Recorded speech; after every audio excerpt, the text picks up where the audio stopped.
تو آج کی گفتگو کا آغاز کرتے ہیں ایک بڑی مشہور کہانی سے، شیر کا غرور اور بندر کی ہوشیاری۔ جی جی، یہ کہانی تو بظاہر بہت سادہ سی لگتی ہے، لیکن اس میں گہرائی بہت ہے۔ بالکل، طاقت، حکمت عملی اور خود فریبی کی باتیں ہیں۔ ہم کوشش کریں گے کہ ذرا گہرائی میں جا کر دیکھیں کہ اصل میں کیا پہلو چھپے ہوئے ہیں۔ صحیح۔ تو کہانی شروع ہوتی ہے جنگل کے بادشاہ شیر سے۔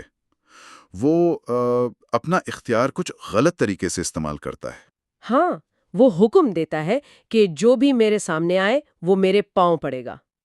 یہ تو مطلب سیدھا سیدھا تکبر ہے۔ بالکل، یہ صرف غرور نہیں، یہ طاقت کا نشہ ہے، اور اس سے وہ خوف پیدا کرنا چاہتا ہے۔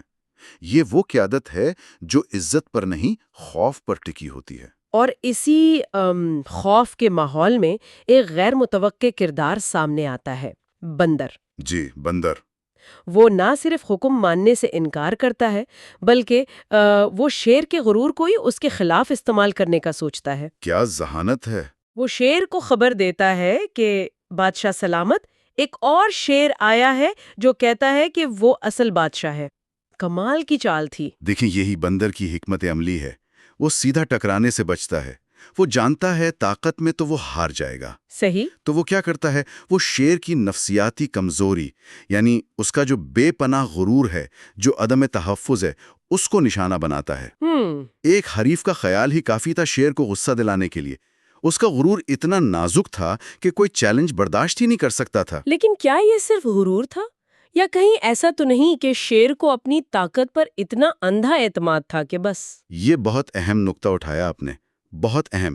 غرور اور طاقت پر اندھا اعتماد، یہ اکثر ساتھ ساتھ چلتے ہیں۔ اچھا۔ شیر کو اپنی جسمانی طاقت پر اتنا یقین تھا کہ اس نے ضرورت ہی نہیں سمجھی کہ وہ بندر کی بات کی تحقیق کرے یا سوال کرے۔ بس مان لیا۔ ہاں، وہ سمجھتا تھا کہ میں کسی بھی چیلنج کو کچل دوں گا، اور یہی سوچ، یہی اندھا اعتماد اسے بندر کے جال کی طرف لے گیا۔ تو یہ ثابت ہوا کہ طاقت بغیر عقل کے کتنی خطرناک ہو سکتی ہے نا؟ بالکل، بالکل۔ پھر وہ منظر آتا ہے تالاب والا۔ بندر شیر کو کنارے پر لے جاتا ہے، جی، اور پانی میں اس کا اپنا عکس دکھا کر کہتا ہے یہ رہا وہ شیر۔ یہ تو کہانی کا کلائمیکس ہے۔ اور یہ نفسیاتی طور پر بڑا دلچسپ موڑ ہے۔ شیر غصے میں اتنا اندھا ہو جاتا ہے کہ اپنے ہی عکس کو نہیں پہچانتا۔ واقعی؟ ہاں، وہ اسے ایک اصلی حریف سمجھ کر حملہ کر دیتا ہے۔ یہ صرف بے وقوفی نہیں ہے، یہ اس بات کی علامت ہے کہ شدید جذبات جیسے غرور اور غصہ وہ حقیقت کو کیسے بدل دیتے ہیں۔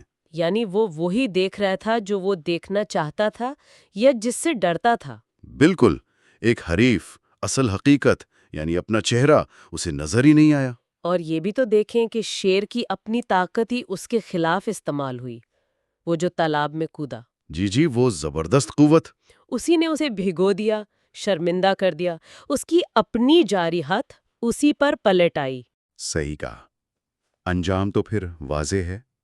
شیر ہار گیا، ذلیل ہوا، اور بندر، وہ محفوظ فاصلے سے درخت پر بیٹھا ہنس رہا ہے۔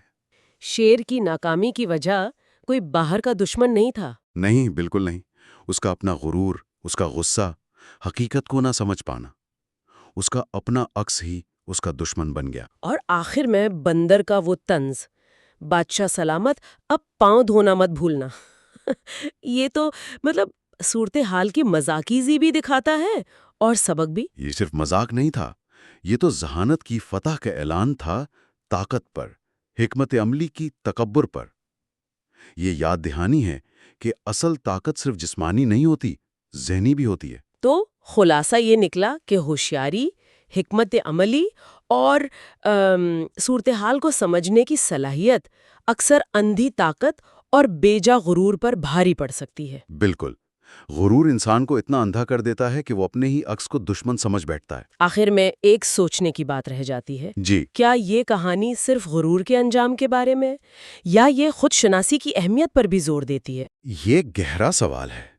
ہم اپنی زندگیوں میں کتنی بار ایسے عکسوں سے لڑتے رہتے ہیں۔